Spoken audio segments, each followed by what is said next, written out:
Kisah pilu bunga terjerumus lubang hitam pergaulan bebas. Guys, ini kisah nyata akibat pergaulan bebas seorang siswi SMA. Di usianya yang kini baru berusia 26 tahun, ia berusaha untuk tetap kuat menjalani kehidupan sebagai seorang ibu. Sebut aja namanya Bunga. Bunga lulusan SMA negeri terkenal di kota Samarinda, Kalimantan Timur. Semasa SMA, Bunga dikenal aktif dalam kegiatan ekstrakurikuler menari. Lenggak-lenggok tubuhnya mengikuti irama musik membuat banyak orang yang terpesona dengan kebolehannya. Bakatnya sebagai penari itu kerap memberikan prestasi bagi sekolah. Namun kebanggaan itu tak berlangsung lama. Ketika duduk di bangku kelas 2 SMA, di usianya yang baru 16 tahun, Bunga harus menerima kepahitan hidup, terjun ke dalam gelapnya pergaulan bebas, memaksanya harus berbadan dua. Sejak memiliki seorang kekasih, sebut aja Adi, Bunga dimabuk asmara, melakukan hubungan selayaknya pasangan suami istri, membuatnya terjun ke dalam pergaulan bebas. Seketika aja prestasi yang membanggakan itu hancur karena hamil duluan. Padahal waktu itu Bunga berusia lebih tua setahun. Ya, Adi adik kelas Bunga sekaligus kekasihnya. Bunga tak mampu menahan air mata mengingat masa-masa remaja yang kelam itu. Waktu tahu aku hamil, aku hampir gila. Aku bingung, aku harus gimana, aku harus kemana, dan aku harus apa. Apalagi waktu itu aku nggak ngerti soal kehamilan, ucap Bunga. Gak mampu memendam perasaan itu sendirian, dia pun bercerita kepada kekasihnya. Pria yang saat itu dipacarinya sempat menangis saat mengetahui dirinya hamil. Aku sampaikan ke Adi, dia langsung nangis. Dia minta aku untuk gak beritahu ke orang tuanya. Katanya dia masih mau sekolah, masih kecil dan takut dipukul sama ayahnya, kata Bunga. Melihat perilaku sang pacar, Bunga pun semakin depresi. Hari demi hari ia jalani hingga janin di dalam kandungannya mencapai usia 4 bulan. Saat itu rahasia pun udah gak dapat disimpan sendirian. Aku waktu hamil masih aktif ngedance. Bahkan selama sebulan kami tetap mengikuti kompetisi dance sampai keluar kota. Paling jauh event di Kabupaten Berau, katanya. Udah nggak mampu dengan kondisi kehamilan itu, Bunga pasrah. Aku punya pelatih dance, dia sering perhatiin aku. Aku rasa pelatihku tahu lantaran udah melihat adanya perubahan bentuk tubuh padaku, ucap Bunga. Suatu hari ketika hendak mengikuti latihan, Bunga dilarang oleh pelatih, diminta untuk istirahat. Karena bentuk perut terus membesar, pelatih akhirnya bertanya ke aku soal kondisi ini. Merasa pasrah, Bunga akhirnya menceritakan semua kepada Nina, pelatihnya itu. Aku ceritakan semua sampai aku minta bantuan dengan Kak Nina untuk ngegugurin kandungan itu. Langsung marah Kak Nina ketika itu, kata Bunga. Mengetahui semua ceritanya tanpa pikir panjang, Nina langsung mendatangi keluarga Adi, minta pertanggungjawaban atas perbuatannya. Setelah bernegosiasi, Nina yang ketika itu berhasil mempertemukan kedua belah pihak keluarga mencapai kesepakatan. Bunga pun cukup merasa lega. Akhirnya mereka dinikahkan. Aku menikah di KUA Kecamatan Samarinda Ulu. Meskipun harus menerima kemarahan besar orang tuaku dan pacarku, tapi namanya orang tua, mereka nggak akan meninggalkan anak-anaknya, sambungnya. Pihak sekolah saat itu nggak mengetahui bahwa Bunga dan Adi telah melangsungkan pernikahan dengan kondisi Bunga yang sudah berbadan dua. Segala cara dan upaya pun dilakukan Bunga untuk menutupi kehamilannya dari teman serta gurunya di sekolah. Tak jarang usaha menutupi kehamilan itu terkadang sedikit menyiksa. Selama bersekolah dengan kondisi hamil, aku masih bisa menyembunyikan pandangan mereka, tapi karena kerap sakit dan lemas ya sering bolos sekolah, ucap Bunga. Menjalani 9 bulan masa kehamilan, Bunga mengaku sangat menderita. Adi yang kini telah menjadi suami pun sudah mulai enggak peduli dengan kondisinya. Adi sejak menikah semakin cuek, mungkin karena menganggap udah tanggung jawab sampai waktu kelahiran itu datang. Saat ini Bunga tumbuh dewasa, ia harus banting tulang untuk menafkahi anaknya yang kini berusia 10 tahun. Meski nggak ada keputusan bercerai dengan Adi, namun sejak lulus SMA, Bunga harus menghidupi pangeran kecilnya itu sendiri. Tumbuh dengan rasa nggak percaya diri, harus Bunga jalani hingga kini. Sekarang anakku usianya semakin besar, aku masih canggung mengenalkan dia dengan teman-temanku. Bahkan aku memilih untuk nggak kembali berteman dengan kawan sekolahku karena anak itu udah aku rahasiakan kelahirannya sejak dulu, jelas Bunga. Tangis haru pun kembali meledak sambil memeluk anaknya. Ia mengaku menyesal karena pergaulannya saat itu sudah di luar batas, tak selayaknya pergaulan remaja di masanya. Aku takut saat dewasa nanti anakku justru membenciku dengan kondisi yang terjadi. Sampai hari ini aku harus menelan penderitaan batin, takut memikirkan masa depan. Cuma masih ada Kanina yang sampai hari ini berusaha memberikan aku motivasi dan menguatkan aku meski pada kenyataannya berat,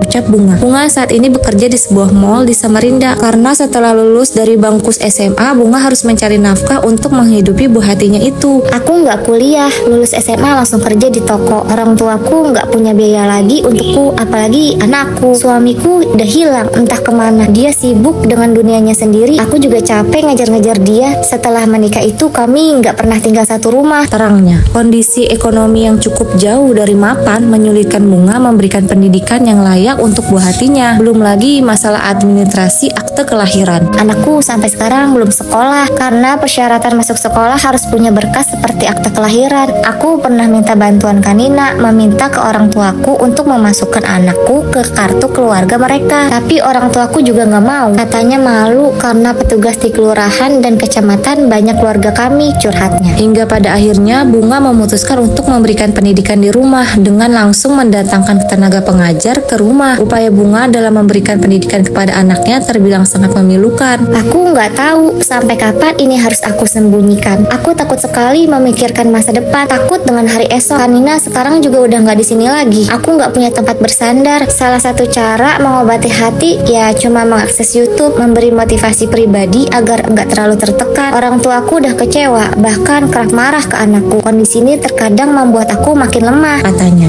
Aku ini bukan anak yang baik. Meski begitu, aku punya harapan kepada para orang tua di luar sana. Bagi anak-anak yang sudah terlanjur terjerumus melakukan hal yang seperti aku alami sekarang, meski tinggal bersama tapi terus dihina di dalam rumah, orang seperti aku ini masih rindu pelukan hangat orang tua, dukungan, dan diberi penguatan menjalani hari-hari yang gak banyak dirasakan orang lain ini. Entah sampai hari ini, aku masih terngiang sama pesan Kanina. Jangan malu, berani hadapi semuanya, supaya membesarkan anak enggak terhalang hanya kandas lantaran takut terhina. Pesan itu membekas loh. Ya, meski memang pada kenyataannya berjuang mengumpulkan keberanian itu nggak mudah, ucap Bunga mengakhiri ceritanya. Buat kalian ya guys yang masih sekolah, apalagi yang gadis nih, nggak usah deh pacaran dulu, belajar yang bener dulu buat bangga orang tua. Jangan sampai nyesel di kemudian hari, karena waktu itu nggak bisa diputar kembali.